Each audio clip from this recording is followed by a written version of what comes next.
ओम शांति। हमारे मध्य में इतनी दूर से तुम्हारी बहन जी कविता जी और हमारी बहन जी आदेश जी, हमारे क्षेत्र से निगम पार्षद सुरेंद्र सैनी जी, असल में इनकी पत्नी जो है वो निगम पार्षद है यहाँ से, पूनम सैनी जी। सुरेंद्र सैनी जी की पत्नी यहाँ से निगम पार्षद हैं। और बहन जी जो मंच का संचालन कर रहे थे। देखिए, हमने तो संस्था में, मैं जब यहाँ पर ये संस्था शुरू हुई थी बहन जी, करीब 84-85 की बात, 1984-85 में देव की बहन जी यहाँ पर आई थी सबसे पहले। तो वो सबसे पहले अशोक मोहल्ला में एक गीता पाठशाला है, वहाँ पर रही थी। तो गीता पाठशाला जो अशोक मोहल्ला में है वो हमने अपनी जगह पर ही शुरू करवाई थी। उस समय मेरी माता जी उसमें जाती थी, तो वो माता जी जाती थी तो हम भी जाने लगे।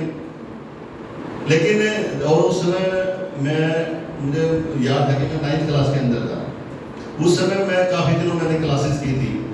तो उस समय की क्लासेस करने का ये मुझे अपना ये अनुभव है कि भाई इतना फ़ायदा हुआ कि वो जो वैल्यूज उस समय वहाँ पर मिली, उन वैल्यूज के कारण एक मानसिकता इतनी स्ट्रॉन्ग हो गई कि हम कितने भी गंदे माहौल में बैठ जाए जाके, क्योंकि जब आदमी इंसान का जीवन चलता है आगे, 12वीं क्लास के बाद कॉलेज में जाते हैं, क्योंकि सारी ज़्यादातर बुराइयाँ कॉलेज में आनी शुरू होती है 12th के बाद। 12th तक कोई समस्या नहीं है, तो 12th के बाद जब कॉलेज में जाते हैं, खुला वातावरण मिलता है, तो अगर बच्चा मानसिक रूप से स्ट्रॉन्ग होगा तो वो चाहे कितनी भी बुराइयों के अंदर बैठ जाए तो उसको वो बुराइयां छू नहीं सकती।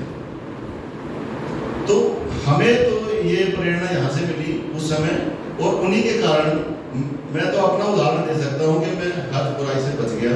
ना कोई बीड़ी, सिगरेट, शराब, मांस, मदिरा, कोई कुछ नहीं। हम इससे बचे। कई बार ऐसा भी दौर आया कि ऐसा माहौल बन गया, जब कॉलेज में जाते हैं, first year, second year, third year में ऐसी कंपनियां बन जाती हैं, ये लगता है कि अरे तुमने क्या वैल्यूज पकड़ ली कि दुनिया इतने बच्चे दो दूसरे हम इतने ऐसा कर रही है, कर रहे हैं। लेकिन जब आप उसे बच के निकलते हैं तब आपको उन वैल्यूज का महत्व पता लगता है कि भी हम उनसे बच गए तो आज हम कैसे हैं और हमारा जीवन कैसा है। नहीं तो अगर हमारे पास पीछे अगर कोई शिक्षा नहीं होती, कोई वैल्यूज नहीं होती, तो आप उनसे बच नहीं सकते। आप भी उसमें चाहे थोड़े घुसो या ज़्यादा घुसो, आप घुसोगे जरूर। तो उसको बचाने के लिए इन वैल्यूज का जीवन के अंदर होना बहुत जरूरी है। और ये वैल्यूज आजकल हमारी जो शिक्षा पद्धति है, हम जितना भी पढ़ लें, हम अच्छे पब्लिक स्कूल में पढ़ते हैं, पेरेंट्स कहीं 1000 रुपये महीने की फीस देते हैं, हमें वहाँ से शिक्षा बहुत अच्छी मिलती है, किताबी ज्ञान आपको बहुत अच्छा मिलेगा। हो सकता है आपका बच्चा डॉक्टर बन जाए, इंजीनियर बन जाए, साइंटिस्ट बन जाए, पता नहीं क्या बन जाए, कितनी अच्छी पोस्ट मिल जाए, लेकिन उस पोस्ट का मतलब एक अच्छा इंसान नहीं होता।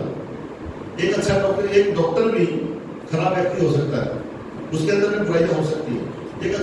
एक बहुत बड़ा इंजीनियर भी खराब व्यक्ति हो सकता है, उसके अंदर। और एक चपरासी, एक ही ऑफिस के अंदर एक अफसर है, लोग ये कहेंगे अपने ऑफिसर बहुत खराब है, और उसी ऑफिस के अंदर एक चपरासी है, उसको भी ये कहा जा सकता है कि बहुत अच्छा इंसान है। तो उसके अंदर, उस चपरासी के अंदर वो वैल्यूज हैं, इसके कारण उसको अच्छा बोला जाता है। पढ़ाई आपको मान सम्मान देगी, संसार के अंदर एक बहुत अच्छा पद देगी, पैसा देगी, सब कुछ देगी, लेकिन अगर आपको अपने जीवन को धन्य करना है तो इन वैल्यूज के थ्रू ही हो सकता है। और इनके ये संस्कार आपको स्कूल में नहीं मिलेंगे, ये पक्का है। आप कितने अच्छे स्कूल में पढ़ें, अपने बच्चों को पढ़ाएं, कितने 1000 रुपये आप फीस दें, वहाँ नहीं मिलेंगे।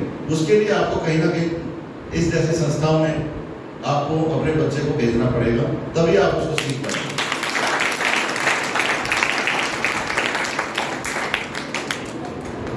देव की बहन जी से जब मैं 9वीं क्लास के अंदर था, जब मैं मिला था, तो उनके साथ मेरा इतना अटैचमेंट हो गया था, मैं उनके साथ काफ़ी क्लासेस करता। फिर व्यस्तता हो गई कॉलेज के अंदर जाने का, तो मेरा क्लासेस में जाना बंद हो गया कहीं पे, लेकिन मेरा उनसे निरंतर संपर्क रहता था।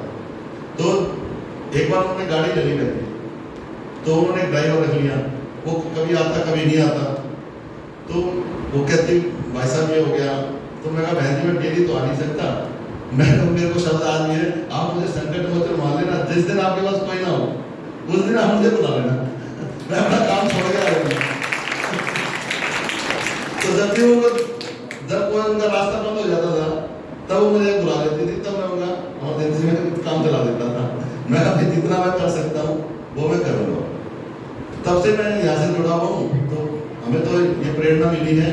तो मैं तो बच्चों को भी बोलता हूँ और अभिभावक जो पेरेंट्स यहाँ पर बैठे हैं कि आप इन बच्चों को ऐसी संस्था से जोड़ें ताकि उनके अंदर एक संस्कार मिले, और संस्कार ही जिंदगी के अंदर काम आता है। एक अगर आपके पास पैसे कम है लेकिन संस्कार है तो भी आपका जीवन अच्छा हो सकता है। आपके पास पैसे बहुत ज्यादा है लेकिन संस्कार नहीं है तो आपका जीवन नरक हो जाएगा। आपने अपने समाज के अंदर देखा होगा बहुत से ऐसे लोग हैं, बहुत पैसे वाले हैं, लेकिन उनका जीवन बिल्कुल बेकार।